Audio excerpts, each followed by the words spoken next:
Bobby Betts coming back at you, folks, live from the gambling lair, here to bring you some more knowledge, about to impart some more wisdom on you for UFC Fight Night Makhachev versus Bobby Green. And just to give you a little status update on Bobby Betts, let you know how Bobby Betts is doing. Bobby Betts is doing great, baby. 4 for 4 in the green, 4 consecutive weeks. That's an entire month if you're marking it down on your calendars. Bobby Betts has been crunching numbers. He's got pen in hand, putting pen to paper, figuring out the winners, and he is up close to 7 units in 4 weeks. Okay, coming back from a deficit of about 2 units, we now are in the green, close to 7 units, and we're about to make it more for this Fight Night card. We got an interesting little card, kind of the appetizer leading up to UFC 272. Nice little light Fight Night card. Going to go through the picks as per usual. Going to start with the prelims all the way up through the main card, and then give you my final pick for the main event.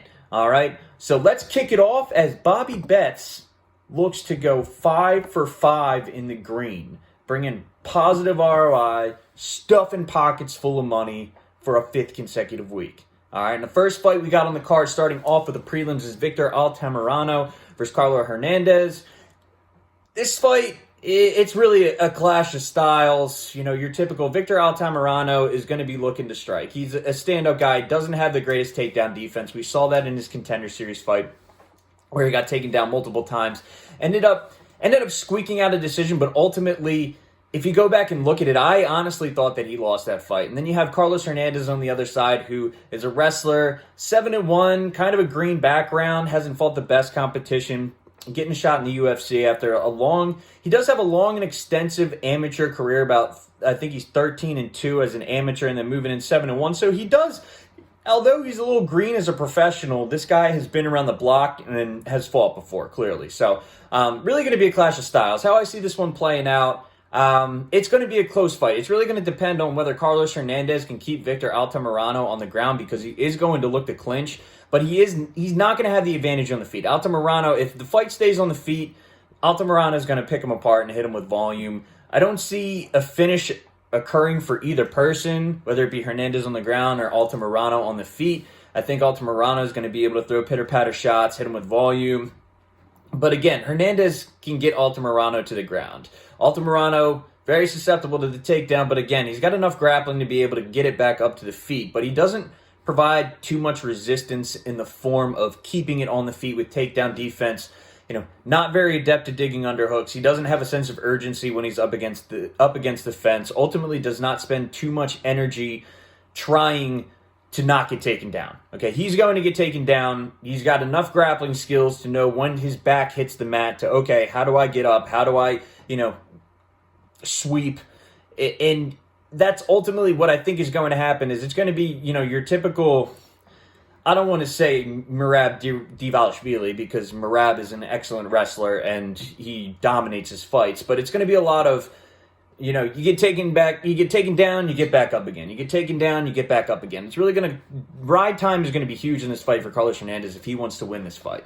As far as my pick, Carlos Hernandez is the favorite and he's climbing -140. Victor Altamirano is the underdog at +125. Honestly, it's dead even. It really could go either way. It's going to be, what do the judges like? Do they like Altamirano's volume on the feet when he has a chance to throw it, or do they like Carlos Hernandez's takedowns, his ride time, and whatever he can do on the ground? So ultimately, in these situations, I typically side with the wrestler. I think it's a lot closer than the way the line's swaying. I think it should just be about a pick 'em between the two of them. I'm going to go with Carlos Hernandez, but again, you'd be hard-pressed to find me betting on it. And much like the other videos, we're keeping this all inclusive, and you will find out my picks and what I'm taking personally at the end of this video. Again, disclaimer, not financial advice.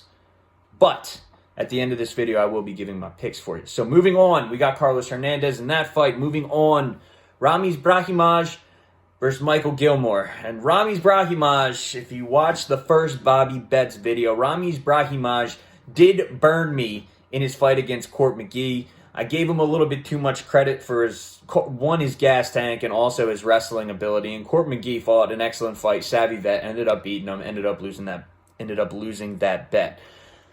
But Ramiz Brahimaj is not fighting Court McGee. Ramiz Brahimaj is fighting Michael Gilmore, who is 6-4 as a professional fighter. What we know about Michael Gilmore, he was a late addition to The Ultimate Fighter for this past season. He kind of came out of nowhere, didn't really have a great background. If you look at his tapology, didn't fight the best competition, but the one thing about him is he can knock dudes out.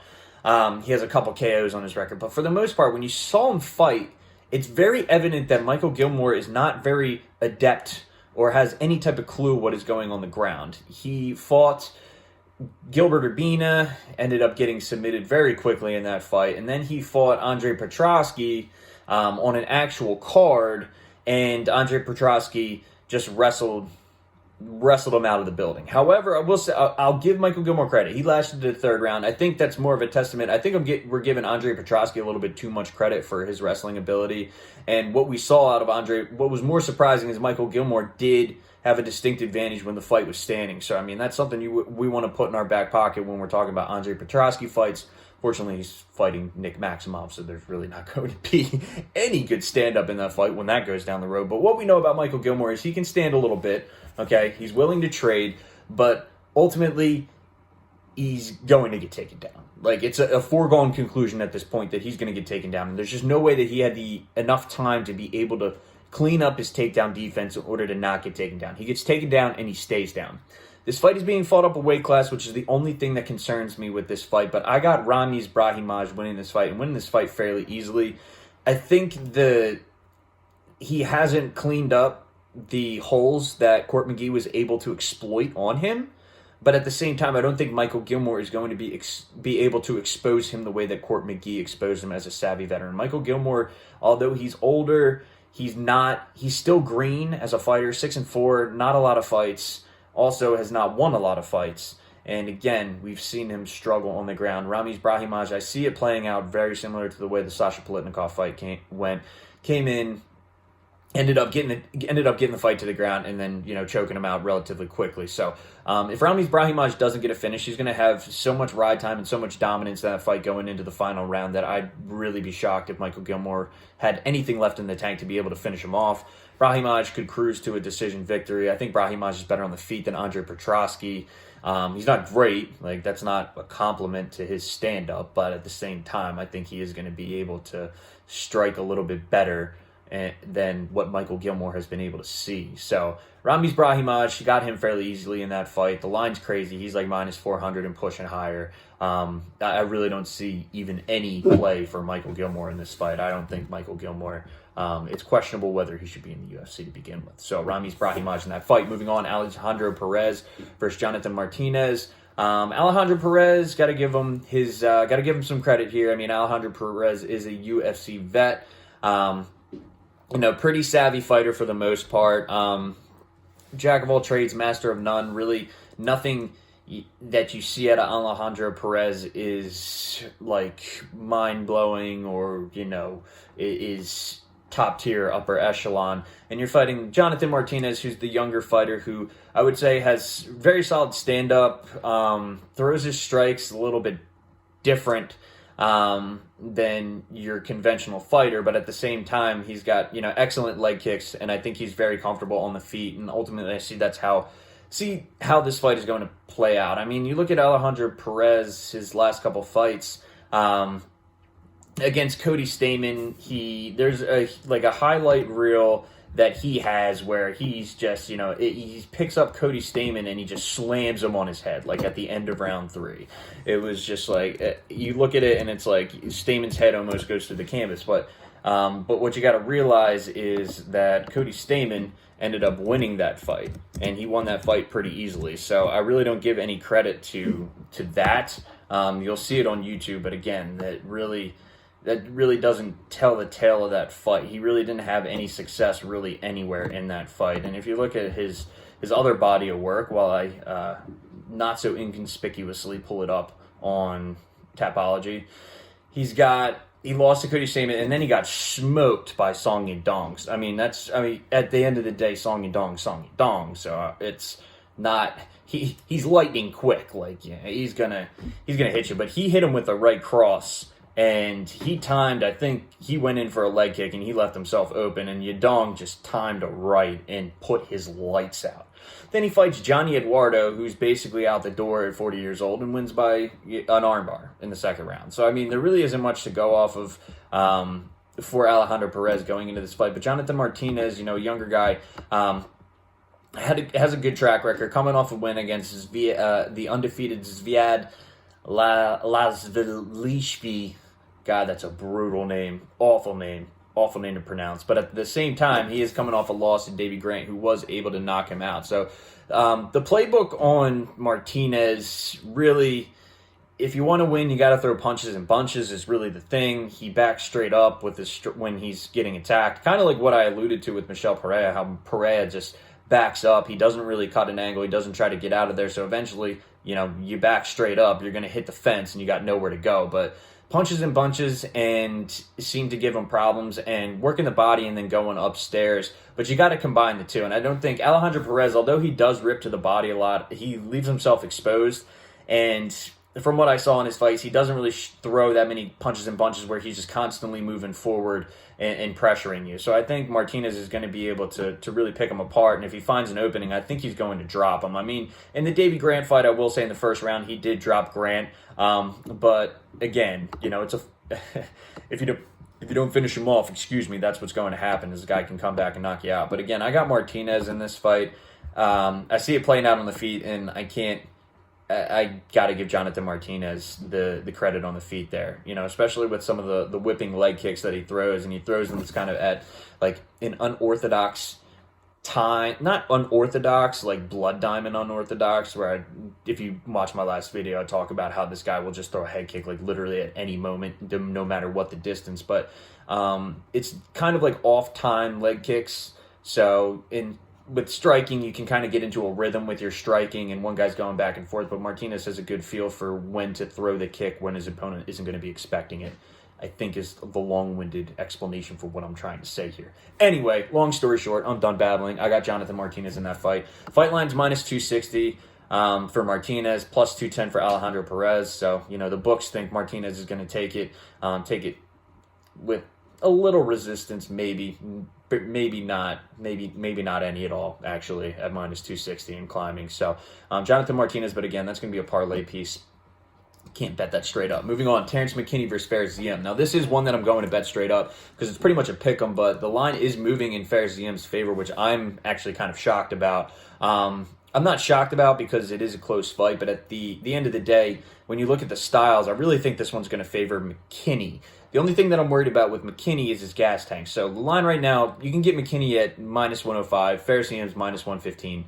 You could have got McKinney when I put the bet in. You got him at plus 100 at even money, and before that, I think he opened closer to plus 105, plus 110. So, McKinney's a good value pick in my play, and here's why. I think McKinney's more explosive than most of the fighters that Fares Ziam has faced. I mean, Fares Ziam fought, I think, Jacob Malarkey, or Jamie Malarkey, I should say, and in that fight, he won the fight by, it was an easy decision that he coasted to, but at the same time, Malarkey kind of played into Fares Ziam's game plan. I think Malarkey was shocked that Fares Ziam could defend the takedown and also shoot for a takedown of his own, and threw his whole game plan off because he wanted to grapple.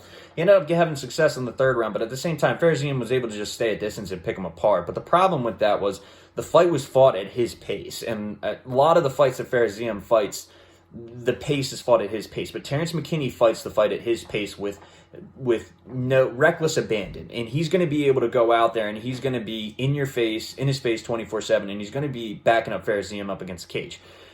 I think that's going to play into his grappling game as well, because Terrence McKinney is a very good wrestler. I think he's got better wrestling than Fares Ziam. Fares Ziam did show that he has some takedown defense. I will give him some credit there, but Terrence McKinney is a very accomplished wrestler, and he's got a ton of pop in his hands. So, especially in the apex when the cage is shorter, Fares Ziam isn't going to have a lot of room to just, keep moving around and keep circling and try to circle away from McKinney's power. I think he's eventually going to get cut off, and he's going to have to engage with McKinney. And McKinney throws pretty, I wouldn't say wild shots, but he has a lot behind his shots, and he's very quick, and he's very athletic, and he's very strong. I really see him being able to get the fight to the ground, getting a ton of control time, ground and pounding Ziam. And, if he doesn't get the finish on the ground, he's got enough pop in his hands to finish it on the feet. The only thing I worry about him is his gas tank, for him not being able to put in enough work in rounds 1 and 2 to win a decision in round 3. If he gasses out, I can see Ziam taking it fairly easily. That's the only thing that I'm worried about, and I don't think it's going to happen. Terrence McKinney, slightly untested gas tank, but taking a look at it, there's just too many intangibles that Terrence McKinney has over Ziam, and more past the victory than Ziam has. I don't think Ziam's going to be able to sit back and just pitter-patter, and kickbox with Terrence McKinney. Terrence McKinney's going to make it ugly, a lot of dirty boxing, and I see him taking the win. So I'm going to take Terrence McKinney with them as the underdog at -105. Well, for me, +100, but we will go over that with the picks. Moving on. Josie Nunes versus Ramona Pascual. I mean, this is another one, man. I mean, Josie Nunes is -210. Ramona Pascual, you can get her, I think, at +180. But again, Ramona Pascual has a very inflated record at 6-2. If you go back and look at the last person she fought, that girl should not have even been in the cage for Invicta. Like, it was just gross that they thought that was a good matchup for Ramona Pascual. Like, Ramona Pascual, don't get me wrong, I don't think she's, the next, huge star in the women's division, whether it's women's bantamweight or featherweight or whatever she fights at. But she clearly is a professional fighter who fights out of, I believe, Syndicate and, knows what she's doing. Had some Muay Thai experience growing up as well. Like, she's been a pro for a while, and the girl that she fought was just looked lost. Like, you could clearly see that there was a distinct, skill advantage in that fight, and Ramona Pascual just starched her quickly in the first round, and it was just horrible matchmaking. I don't know who thought that would be a good idea, but anyway, that's besides the point. Josie Nunes is a dog and an animal, and she is in your face 24/7, and she throws a ton of volume, and she's got a ton of power in her left hand. And against Bia Malecki, she showed that. She backed Bia Malecki up, much taller fighter. Josie Nunes is only 5'2", and she fights at, God, what is this being contested at? I want to say bantamweight at 135. Yeah, 135 at bantamweight. And so she's always fighting someone who's taller, but Bia Malecki was close, 5'7", 5'8", and she just pieced her up, pushed her up against the cage, was throwing volume nonstop. Malecki was trying to throw up those kicks because she has that length to be able to bring it up to her head, and they look like pretty snapping kicks. Nunes just got the hands up, blocked them, and just continued to go to town like it didn't even faze her. So really, we know the game plan on Nunes. She's going to go in, she's going to be interfacing, and she's going to be looking to knock you out 24/7 the entire fight. And Ramona Pascual, the one thing about Ramona Pascual is really, when you watch the tape on her, there really is not too much to desire, especially against a fighter like Josie Nunes. If we go back and look, if I can pull this up real quick for us, we can go into some detail on Ramona Pascual and her background, besides the can that she fought her last time out. She fought a fight that I watched and did some research on in Road FC 45. Now, granted, this was 45 years ago. Yeah, it was 45 years ago, Rob. Fuck are you even talking about? Anyway, 2017, 4 years ago, against Siwoo Jin, who's also a southpaw. That really, unless Ramona Pascual has fixed this in her game, this girl came out swinging with volume, very similar to the way Josie Nunes comes out swinging. In your face, throwing combinations, throwing punches at bunches, backing you up against the cage, and Pascual did not handle it well at all. Got to back up against the cage, kind of turtled up, was just defending, and really the only thing that saved Ramona Pascual was this girl decided to clinch. As soon as every time she got close and she was throwing those punches and she's throwing those combinations, she clinched with her. And it was just bizarre to see, because just back up and throw bombs. Like, you got her backed up, she's defending, some of these shots are getting through, she's clearly overwhelmed, but you're clinching and you're giving her a chance to, grapple, collect her thoughts, and figure out a game plan. And she ended up winning that fight by a decision. But again, really padded record, hasn't really fought anyone. After that fight, that girl was making her professional debut. That was the only fight she ever fought, too. Her opponents, Yuli Kutsenko was 4-5. Guadalupe Guzman made her debut. And Shamir Peshua was 2-0. And that girl, I don't know who she fought to get to 2-0, but I can't imagine someone worse than her. No offense to Shamira Peshua if you're still fighting, but there's clearly a distinct skill advantage, and I did not think she met the you got to be this tall to ride. You got to be this skilled to fight professionally, and she did not meet that requirement in my book. Anyway, Josie Nunes, 8-1. Only loss in her career was to Talia Santos, and Talia Santos is just a cool 19-1 now in the UFC. On her way to a title shot, just beat Joanne Wood by rear naked choke. So that's not a bad loss at all. So I'm going to go with Josie Nunes on this one. And I think Josie Nunes takes it pretty easily. I just don't think Ramona Pascual is going to be able to offer anything. She doesn't have any type of ground game. She's not a power wrestler. She's a little bit bigger than Josie Nunes, but she's not faster. Josie Nunes is just going to come out there. I think she's going to overwhelm her with volume. And if she doesn't get the knockout in the first round, I think she's going to just pour on volume in the first and the second. And if it does end up going to a decision, which I don't think it will, I think Nunes will get the KO. Nunes is going to be done more than enough in rounds 1 and 2 to be able to coast to a victory in round 3. And Ramona Pascual is not going to have much to offer in round 3 as far as getting the job done inside the distance. So going with Josie Nunes, again, minus 210 could be a parlay piece. All right. Headliner of the prelims, Ignacio Bahamondes versus Rong Zhu. Both fighters, Rong Zhu, 2 fights in the UFC so far, lost his last fight out to Zulu Vargas. Ignacio Bahamondes fought John McDaisy, lost a close decision. That was a great fight if you want to go back and watch it. Both guys just going back and forth.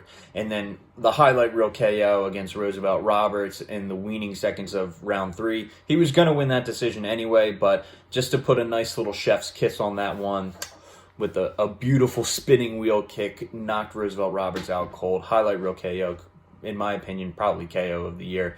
Not sure what the vote was on that, but it was phenomenal. It was amazing. It was awesome. You got to watch that. Go back and watch that fight right now. Just stop this video. Go back and watch that fight. Watch him. Go to YouTube. Type in Ignacio Bahamondes. It's going to be the first thing that pops up against Roosevelt Roberts. It is phenomenal. Anyway, in this fight, Ignacio Bahamondes has the length. Rong Zhu, kind of decent in both areas. I'd say he's okay on the feet. And he's also going to look to grapple, and he did that against Zulu Vargas and had very little to no success. Had a few takedowns, but Vargas was able to get the reversal, and he just stayed on the feet and picked him apart at distance. Honestly, Bahamondes, I feel like, is going to do the same thing. Apologize. I have a little bit of a foot itch right here.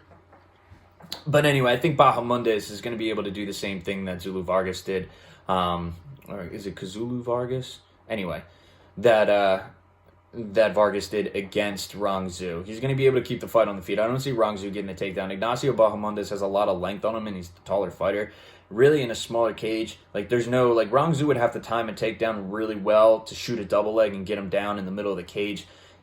Rong Zhu, he's just not going to have enough real estate to be able to do that, or, grab a double leg or grab a single leg and, run the pike. He's not going to be able to do that in the smaller cage. It's going to be, if he's going to take him down, it's going to be a grappling exchange. It's going to be up against the cage, and it's extremely difficult to try to get the leverage on a guy who's as tall as Bahamondes to get him down on the ground, especially with Bahamondes, who does have good takedown defense. And has showed that time and time again. I think Roosevelt Roberts tried to take him down 12 times, and he didn't hit on one of them. So Bahamondes can keep it on the feet, and that's all I really need to see in this fight. If Bahamondes can keep it on the feet, he's going to pick Rong Zhu apart at distance. He's got the length. He uses it well. And I really don't see Bahamondes, especially being able to, with the leg kicks that he has, chop the legs, dig to the body. He has good boxing, stand up on the feet. I don't think Rong Zhu is going to be able to beat him on the feet. Bahamondes does have a propensity to get hit. We saw that in the McDaisy fight, but honestly, he might eat a few shots, but I don't think Rong Zhu is going to put him out. I don't think they're going to be clean on the button shots. He might get touched. His face might be a little bruised at the end of the fight, but Rong Zhu is going to be a lot more worse for wear at the end of that one. So I'm going with Ignacio Bahamondes, minus 195. against Rongzhu, who's plus 165. I'm going with Ignacio Bahamondes to get the job done. And moving on to the main card. So the first fight, we got Armen Petrosyan versus Gregory Rodrigues. This is another interesting fight. Armen Petrosyan, 6-1. I think he might be 7-1. Coming off a big win in the Contender Series against the Hungarian fighter who was undefeated at 10-0, who was a heavy wrestler. And that's kind of been the story of Petrosyan's career. If you go back and look at his fights, a lot of the guys he's fought are heavy wrestlers, and he has, he's always susceptible to the takedown. But the one thing about Petrosyan is he's always able to get back up and keep it on the feet. When he's on the feet, he's dangerous. He's a very dangerous fighter on the feet. He's a very good kickboxer. He is one of those guys that is just able to find the holes and is able to just touch you up. I mean, when he got in his Contender Series fight, he got the fight back up to the feet, and it was game over for that guy. I would say that guy didn't have the best stand-up in the world. Clearly, he wanted to keep the fight on the ground. That's the way he wanted to win the fight. But Petrosyan really showed why all of his wins are by knockout in his professional career. He's fighting a guy like Gregory Rodrigues, which does have... He does have... There are some concerns there because Rodrigues, he has pretty solid stand-up. He's a very strong individual. You're gonna look. His nickname's RoboCop, and he's RoboCop for a reason because he's chiseled out of stone. I mean, the guy's just insane. A good fight against Dusko Todorovic. Against him, he fought that fight for the most part completely standing up and won a very easy decision against Dusko Todorovic. And then his last time out, he ended up getting a finish against a much lesser opponent in my opinion. But it's going to be a clash of styles because Gregory Rodrigues, how I see it playing out, Gregory Rodrigues, I should mention, is a minus 155 favorite and climbing.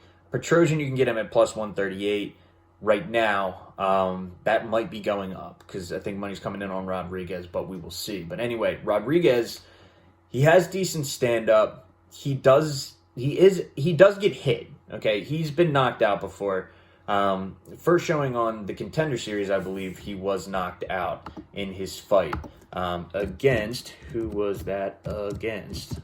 Maybe if I wrote some of this stuff down, I wouldn't have to look it up all the time. So, and you'd be surprised how many dudes' last name are Rodrigues. So we will search for Gregory Rodrigues. RoboCop. There we go. Tapology. 11-3. Here we go. Middleweight.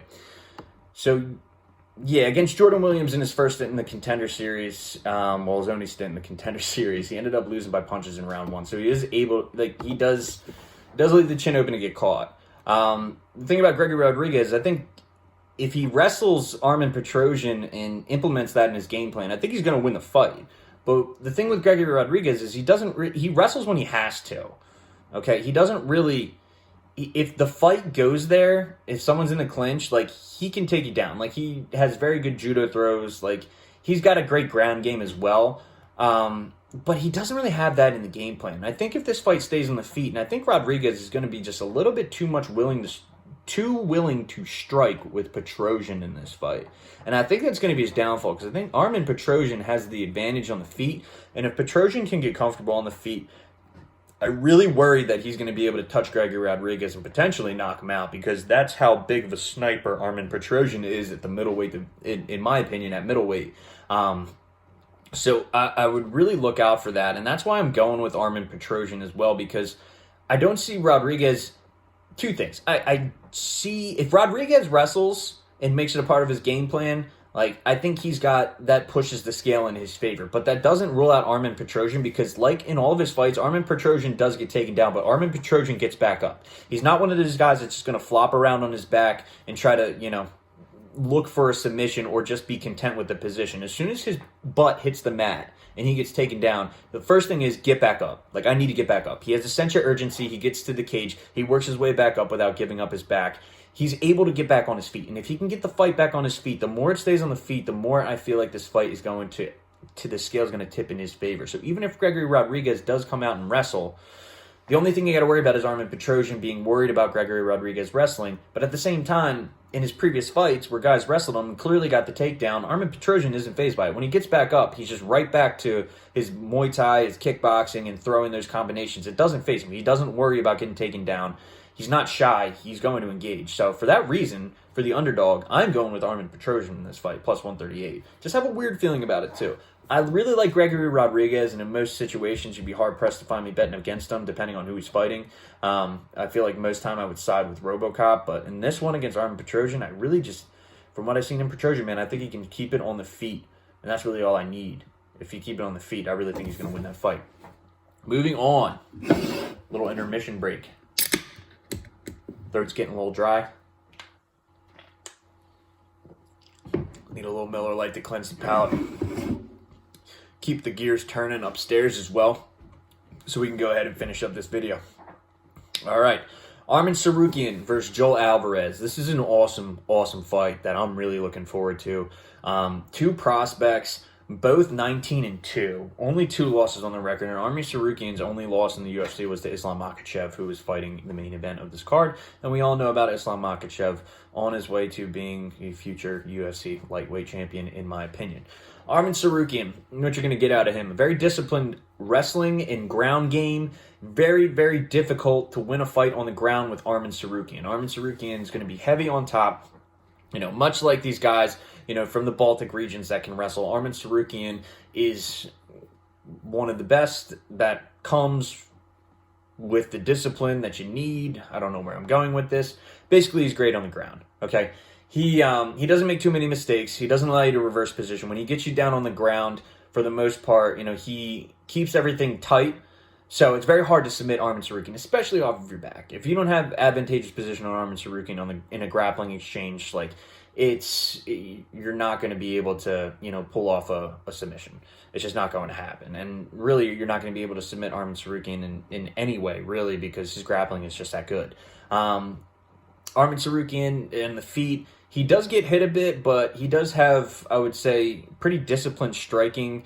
He doesn't have a ton of pop in his hands where he's going to go out and just starch dudes with knockout power, but I have seen him move forward. He's quick, and he throws very good combinations, and he's able to throw volume when he needs to, and just do enough to keep you thinking about him on the feet for him to go and shoot a takedown and win a unanimous decision pretty easily. Arman Tsarukyan's a very headsy fighter. He doesn't make very many mistakes, which is why he's so good, and that's why he has the record that he has. Joel Alvarez, on the other hand, 19-2, 16 of his wins are by submission and 3 are by knockouts. Joel Alvarez has never won a fight via decision. All right, Joel Alvarez, the book on him really for most of his career has been that he is able to, his ground game second to none. I mean, Joel Alvarez is a very tall guy, so he is able to he's able to create leverage where most guys aren't able to create leverage because of his length. And, that wide reframe also helps him out with a lot of the submissions that he's able to throw up. So, he's got a very solid guillotine, and he's very comfortable fighting off of his back. But the one thing that Joel Alvarez has shown in his previous fights, especially against Thiago Moises in his most previous fight, that this guy's got some stand-up too. And he's willing to engage on the feet. And he was able to chop with kicks with Thiago Moises. He got him up against the cage, stinging, just vicious elbows and vicious, forward pressure on Thiago Moises, who was the favorite in that fight. And Joel Alvarez ended up finishing him off in the first round. Very impressive. Very impressive showing for Joel Alvarez, in my opinion. And you see kind of this progression with Joel Alvarez as he fights. He's more and more comfortable on the feet, and I really think he's evolving as a fighter. I think Arman Tsarukyan's doing the same, but I don't see his stand-up as a major weapon that he uses. He's going to be primarily wrestling. So you think, when you look at this fight, and a lot of people are looking at this fight the same way, that Tsarukyan's going to shoot for the takedown on Alvarez, and Alvarez is going to be more than willing to engage off of his back because he's comfortable with his submission game. And that very well could be the case. And I think that if that's the strategy that Joel Alvarez employs during this fight, he's going to lose the fight because it's going to be very difficult to submit Arman Tsarukyan. What Joel Alvarez should be looking to do is keep this fight standing. I really think that his length is going to be an advantage for him. And the thing with Joe Alvarez is, and the takedowns of Arman Tsarukyan are so well timed, but if Joe Alvarez can just stay at distance and use his length, with his reach advantage especially, I really think it's going to be difficult for Arman Tsarukyan to get inside and also get a takedown, especially when they're fighting in the apex, which is a smaller cage. He's going to run out of real estate, and then you're looking at trying to, move for a double leg, or, you're going to have to cut an angle on a single leg against Joel Alvarez because he's so tall. It's the same thing with Ignacio Bahamondes. And I think Tsarukyan's going to find that it's kind of difficult to get Joel Alvarez to the ground. Now, I could, eat my words on that if Joel Alvarez just decides to jump guillotine, which he very well could, and try to go for a neck, and now he's on the ground and Tsarukyan's on top. I think that would be stupid, but I think if Joel Alvarez can keep this fight on the feet, I really do think that he's got a good shot. And at plus 180 as an underdog, I see a ton of value in Joel Alvarez. And there really isn't much to say about it for Arman Tsarukyan. Like, there really isn't many holes in his game, but if there is a hole in his game, it's that he does get hit. And, in his previous fights, and you go back and watch, against Davy Ramos especially, Davy Ramos landed some pretty clean shots on Tsarukyan, and Davy Ramos isn't much of a striker. That guy's got great Brazilian Jiu-Jitsu, and you saw when the fight hit the mat that he was able to roll, and, you see him just grabbing legs and knees, and Tsarukyan's just doing everything he can to get out of it, but, it's things like that where I just see Tsarukyan get hit clean, and I'm like, okay, if Alvarez, with his length, and he can stay at distance, and he mixes in the kicks, and when he finds Tsarukyan being a little bit too heavy on that front leg, trying to land shots to clinch, if he just chips away and keeps him at distance, maybe throw a few knees up the middle, keep him guessing whether or not he wants to shoot for that takedown, I think Joe Alvarez can win this fight. So I see value in the plus 180. I think it's closer than what the line's giving us. So for that reason, I'm going with Joel Alvarez in this fight over Arman Tsarukyan. Again, it's going to be an extremely close fight. I wouldn't be surprised if Tsarukyan won a decision in this. But for the value, almost a 2-to-1 play, I'm going with Joel Alvarez. And I think that's about the 5th time I said that. So if you don't know, now you know. Moving on. Yeon Kim versus Priscilla Cachoeira. Not too much of a breakdown on this fight. Again, it's two different styles on the feet. You got Yeon Kim, who I think is the more polished striker, is able to land those pitter-patter shots, and Priscilla Cachoeira, who eats a lot of shots, but at the same time is one of those females that actually has a lot of pop in her hands and can put you down. So the fight's going to pan out two ways. Yeon Kim is going to come out, pitter-patter, keep moving, keep Priscilla Cachoeira guessing, keep her off balance, and she's going to win a decision. Or Priscilla Cachoeira is going to catch Yeon Kim on the chin and knock her out, or get her down to the ground, wobbled, and then finish her off with some ground and pound. So, for that reason, Priscilla Cachoeira at plus 140, Yeon Kim coming in at minus 160. I just don't think Priscilla Cachoeira is going to catch her in this particular fight, and I don't know if, Yeon Kim is even going to, go down in this fight. I think if she can just stick to her game plan, she'll end up winning the fight. But again, I'm not betting on this one because there is always the possibility that Cachoeira catches her is always on the table in these fights. So I'm going to go with Yeon Kim, but again, I'm staying away from that fight. Not too much of a breakdown there, but there really isn't much other to be said other than Yeon Kim. If she can avoid the power, she's going to win. Cachoeira is going to be fully dependent on the power. Person who's always fully dependent on the power, unless you're really good at it, it's going to be a rough time. So, Yeon Kim in that fight. Moving on to the co-main event, which, man, there's a lot better fights we could have had to have a co-main event than Misha Cirkunov versus Wellington Turman. I mean, honestly, there's so many fights on this card that could have been a better co-main event. Like, Joel Alvarez and Arman Tsarukyan would have been a phenomenal co-main event. Like, even the Bahamondes Wrong Zhu would have been a better co-main event than this. I don't know. I don't make the rules, but we got Misha Cirkunov and Wellington Turman in the co-main event. So, Wellington Turman,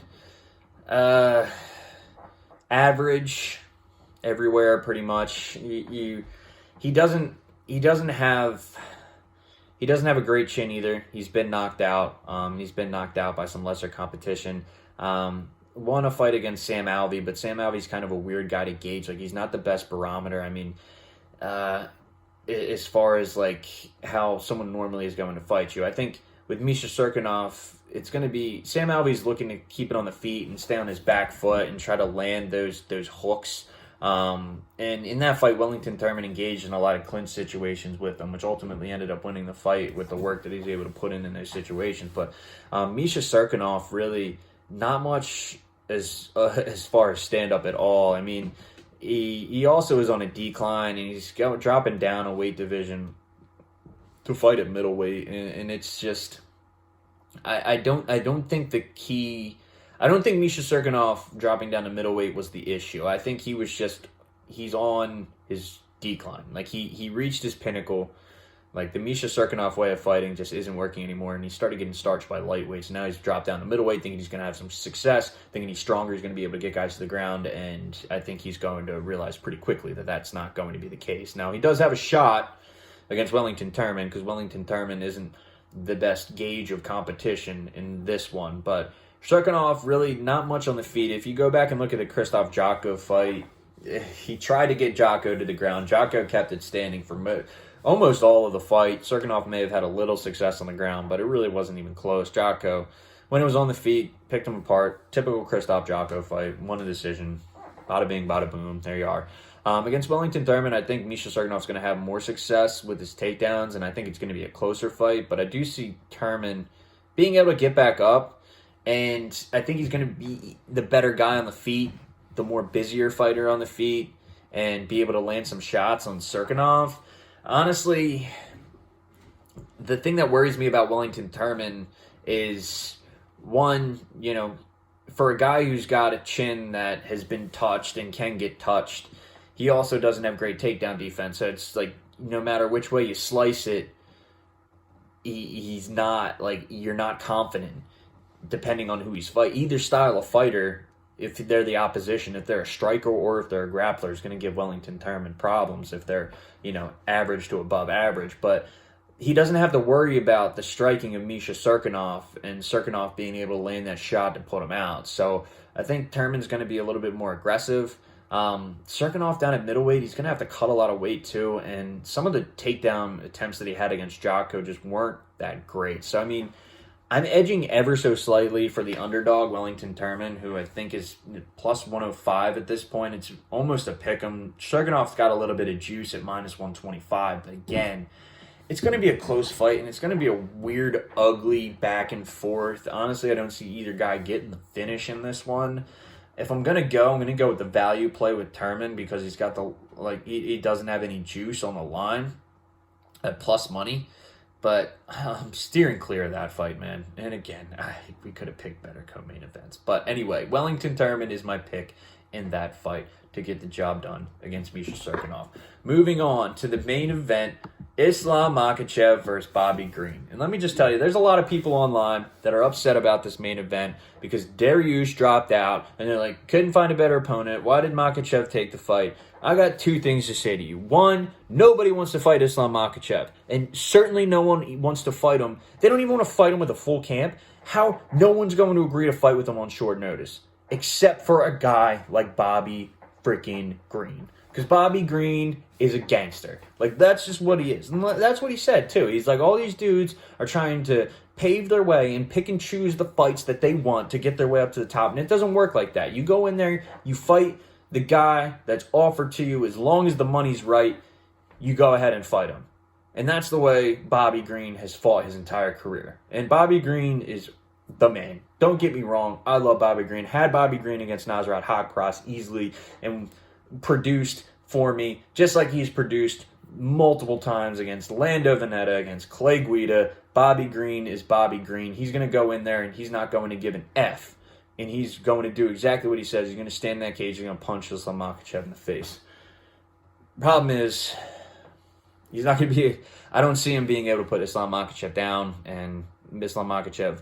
Bobby Green has good takedown defense. I will give him that against Alan Patrick. You go back and watch a lot of his fights. Clay Guida, those are two guys that are heavy wrestlers. Alan Patrick's kind of wild, but Clay Guida, obviously, very accomplished wressler, has made a long living in mixed martial arts in the UFC, being a very good wrestler. And Bobby Green didn't have too many problems with Clay Guida in the wrestling department. He's been around the block. Bobby Green's a grizzled vet, fought the best of the best. has fought guys like Dustin Poirier, has fought guys like Edson Barboza, has fought the Clay Guidas, the Lando Venettas of the world, and he's seen it all. So the guy that's trying to wrestle him isn't going to surprise him, but Islam Makhachev is just a different type of breed of wrestler. He's cut from that same Khabib cloth where he's just, for the division, just extremely heavy on top, and no one really knows why, but when he gets you down, he keeps you down, and he's extremely methodical in his approach on the ground.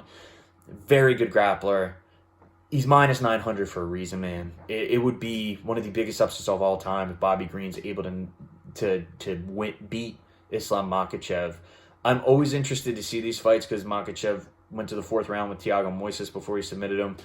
Again, I think that's more of his methodical approach. If he's a little bit more reckless, honestly, I think he could have got him out of there earlier, but we're going to see. And Bobby Green's owed this main event. The man has put up some of the best fights you will see from a guy who's quasi-main card, quasi-undercard, doesn't matter to him, whoever they put in front of him.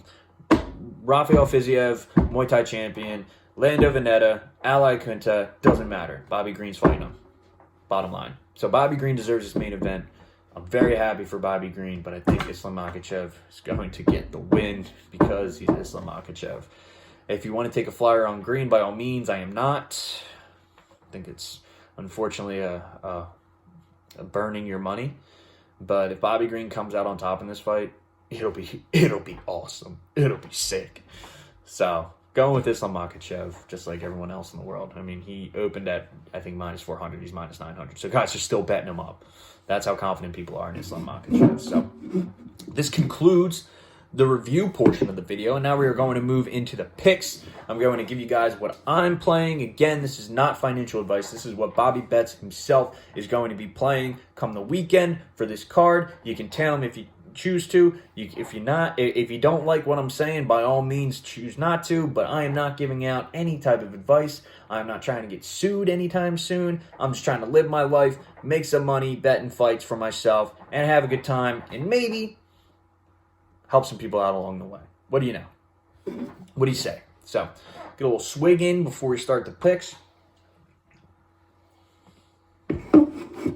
All right. So let's kick it off.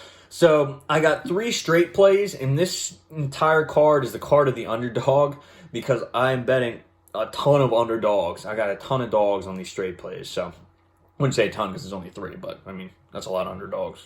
Any underdog is a lot of underdogs. So you got McKinney straight, 1 unit at plus 100. You got Armin Petrosyan over Gregory Rodrigues, 1 unit plus 138. And then you got Joel Alvarez, 1 unit at plus 180, almost a 2-to-1 there. Those are the straight plays. Parlays, your boys got Martinez and Bahamondes at plus 100. Okay, I think Bahamondes deals with Alejandro Perez and Bahamondes goes out. Keeps it at distance with Rongzhu, just like I said. Going to get that plus 100 if you parlay those two. And then I have a 3-leg parlay, which I don't normally like doing, but I was trying to cut out the juice because Bahamondes and Nunes was giving me minus 120, So you throw in Makhachev there, and that's going to give you a plus 105. So Bahamondes, sorry, that's incorrect. Brahimaj at minus 400, and Nunes was giving me minus 120. So you throw in Makhachev, you get plus 105. So Rami's Brahimaj over Michael Gilmore, because that's the layup. Josie Nunes and Makhachev plus 105, 1 unit. You get that 1 unit for 1 unit pretty much. And then for the Hail Murray parlay, I'm really trying to hit on one of these, so it's not normally 7-to-1, 8-to-1 you can get with the Hail Murray parlay from Bobby Betts, but this week it's going to be closer to 500, a little bit below, because trying to put something together realistically with a lot of the favorites that I'm liking on this card. So I'm trying to get Brahimaj involved, Bahamondes, Nunes, and Mckinney. Those are the 4 picks for the parlay. So Brahimaj at minus 400, Bahamondes minus 210, Nunes minus 210, and McKinney is right around minus 105. You parlay those together, you're going to get close to plus 450. That's going to be close about 4-to-1, a little bit better than 4-to-1, and I'm going to put 0.2 units on it. So a fifth of a unit. Brahimaj, Bahamondes, Nunes, McKinney, parlay them all together. And basically what we're trying to do here is we're trying to get these parlays to hit, and then we're trying to hit on 1 or 2 underdogs, and we are going to be in the money again. 5, 4, 5. Pick them. Put them in the books. Give me my money. Just like Rounders. Pay the man his money. Pay me my money, baby. UFC Fight Night, Islam Makhachev versus Bobby Green, going down on Saturday. Like, comment, subscribe. Instagram, Bobby Bets Fights. It's private for a reason, because I got the goods. So if you want the goods, you got to request the follow. I'll give it back to you. If you don't like what I'm saying, comment in the comment section. Call me an idiot. Call me a moron. Tell me I'm wrong. I love it. Want to have a nice conversation with you guys and meet some fellow fight fans. And hopefully, come Saturday, we sit down and we watch some fights. We watch some face punching. And like I always say, the wallet gets fatter. Bobby Betts signing out.